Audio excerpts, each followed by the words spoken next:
I'm Matt with eTrailer, and today we're talking about the Yakima OverHaul ladder rack system on the back of our 2024 GMC Sierra 1500. Now this can be a great option for you if you're looking for something so you can haul a lot more items, or you want to do some camping or using it for recreational uses. So let's check it out. Our system today is going to be comprised of 3 parts, and the first one is going to be up top, and that's going to be our 68-inch Yakima HD crossbars. So a few things about this one is, up top you're going to have this T-channel that you can use for T-channel accessories, which is really nice because this is a thicker bar, so it's going to be harder to put on a lot of clamp-on accessories. And with that, we're going to have this included weather strip at the top that's going to keep a lot of debris and water from getting in there, and it's also going to help reduce wind noise. At the very end of it, we're also going to have this anchor point. So this is going to be great if you need to tie off to. So if you do have any ladders up here or any kayaks, you'll be able to use this to tie them off to. And right below that, we're going to have our towers. And what's really nice about these towers is they're pretty unique. So you notice we have these 2 bolts at the very front of it.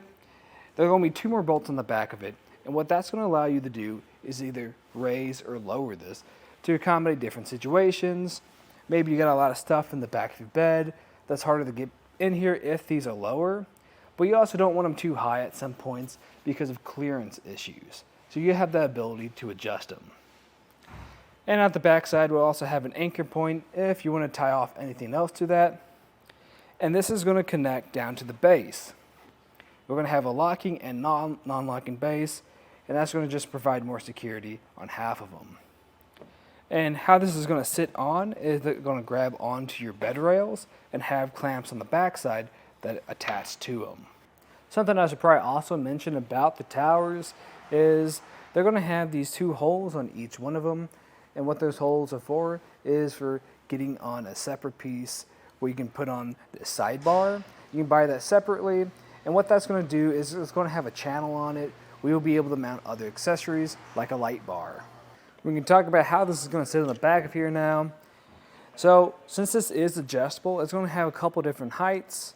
What we have it right now is going to sit just right above our cab, but you can adjust this to sit at 19 inches above your bed or all the way up to 30 inches. So what that's going to look like is 19 inches is going to be right about here. So it's going to be a little bit under what we have it right now. If you go the 30-inch route, it's going to be all the way up here, so you're going to have plenty of room to play around with. As for the crossbar spread, that's going to be up to you. You're going to be able to put this on wherever you can fit it underneath your bed rails. Right now, we still have a little bit of room to spare, but to give you an idea of what we're working with, the spread we have at the moment is going to be about 39.5 inches. The overhang we have right now, I actually think is a pretty good amount, because if I measure from the tower to the end of our crossbar, that's going to be about 7.5 inches. So you'll be able to get smaller accessories up here, anything like either ski carriers, or you probably could get a smaller kayak carrier up here too to be closer to the edge. Now if you want anything like ladders closer to the edge, I'd actually recommend going up a size to our 78-inch crossbars, just so you have a little bit more room to play and you don't have to worry about trying to grab way over inside your bed, where it's going to be a lot easier to grab on the outside of your vehicle. We're going to have a weight capacity of up to 300 pounds on-road and 180 pounds off-road. Now that is going to be your weight capacity for your dynamic. Now for your static, that's going to be a lot higher though. Overall, this is going to be a great option for you if you do plan on using this for more work purposes, whether you need to throw lumber or ladders up there. And it's also going to be great if you want to use it for more recreational uses, like if you want to put a rooftop tent or anything longer like a kayak. And what's really nice is the ability to accommodate different things. Whether if you're in an area with low clearance, you'll be able to drop those crossbars down so they sit lower. Or if you're in a situation where you have a lot of items back here and it's just jam-packed and you need to raise those crossbars up some, you'll have that ability too. As for the installation, what's going to make this really easy is there's not going to be any drilling required. So you just use the clamps we talked about earlier. But if you're curious to see what that looks like, just stay tuned and we'll walk you through it. To begin the installation process, I'm just going to layer everything. Now you'll notice I already have the front of my ladder rack on our bed. It's going to be the same process for the rear as well. So you'll notice we have our legs right here, or the towers, and the bases. Next up, we're going to have the clamps and the hardware that goes along with them, and a locking core. You have 3 different size Allen keys, and what I recommend grabbing is a tape measure. What we're going to start doing first is putting in our bases. When we're getting our bases prepped, we want to make sure we have the correct one. So the way I have it is I have my locking base on the front side, on the driver's side. So since I have that in that location, for the rear crossbars, I'm going to make sure I have my non-locking base on the driver's side. So we have a locking base and the non-locking base. Next up, I'm going to make sure this is going to be in the right orientation. We're going to have this rubber side on the bottom, and that's going to be the side that's going to make contact with our rails. You're just going to roughly place this where you want it to go, and there's a few things we're looking for. We're looking for a rough estimate of what our crossbar spread should be. It doesn't have to be perfect, just something that you know will accommodate the gear that you have. So you can just kind of get a rough estimate from the distance from your front crossbar to where your rear crossbar is going to sit. And second, we want to make sure there's nothing underneath these rails that's going to get in our ways. Once we have this where we want it to be, we're going to grab our clamp and we're going to grab a bolt, one of the larger ones, with the square washer. And we're going to just fit the rubber coated side of the clamp underneath the rails and drop this bolt and washer down through one of these channels. Once you've done that, you can start screwing this in just loosely. And once this is screwed in just enough to make contact to make sure that this base isn't going to fall over, then we can put in the other one. If you're a little confused which one is the locking base and which one isn't, a good way to tell is just grab your lock core and try to put it on said base. Or you just put it on top of this tab that sticks out. You notice it's not going on this base with the shorter bolt coming out. The one with the longer bolt, though, fits right on. But at this point, we can start getting some measurements. And there's 2 ways to go about this. I've already measured out how to get the front crossbars on. What I typically do is just go from the front of the bulkhead to the front of the base. Now, with this already squared up, we can just use these bases to square up our rear bases. So you'll just go from one base to the other, get that distance, and just make sure it's the same on the other side. After we have this in the right spot, we can tighten these bolts up all the way, and you'll do that with our largest Allen key.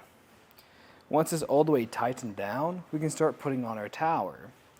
But a lot of times, these will come all the way tightened, so your tower won't fit in here. So you can do that one of 2 ways. You can try to loosen this with your hand. If it's too tight, you'll need to grab one of our included Allen keys. The one that we want to grab this time is going to be our 6mm Allen key for your non-locking base. And then you'll just loosen it up. Once that opening is pretty loose, we can just grab that tower. And what they should look like when they're on the back of your bed is the rear one with this angle, and the support beam should be facing towards the other one, like so. And with this in, we're just going to tighten this down the rest of the way. And once this is tightened all the way, we can repeat this process on the other side. When installing the locking base, you will need a different Allen key, and that's when you're going to grab your 4mm Allen key. With everything in place on your bed, we're going to start getting our crossbar ready. So we're going to start off making sure this is upside down. So you're going to have that channel open with the ruler on it. And we're going to remove this bolt that's on the inside of it. There's a couple ways of doing this. You can use your finger and the Allen key to pull it out, or you can just flip it over. Either way is pretty easy. Remove that end cap. And what we're going to do is slide these two included metal plates down through that channel. You're going to want one on nearest to the other end cap and the other one nearest to this end cap. Make sure you put the end cap back in place, put this bolt back on, and then we can throw it on top of our towers. When we come over to our bed, we want to make sure those plates I just installed, they're on their right sides, but we want to make sure they're going to be within these two towers. So you just push them towards the center, place them up here.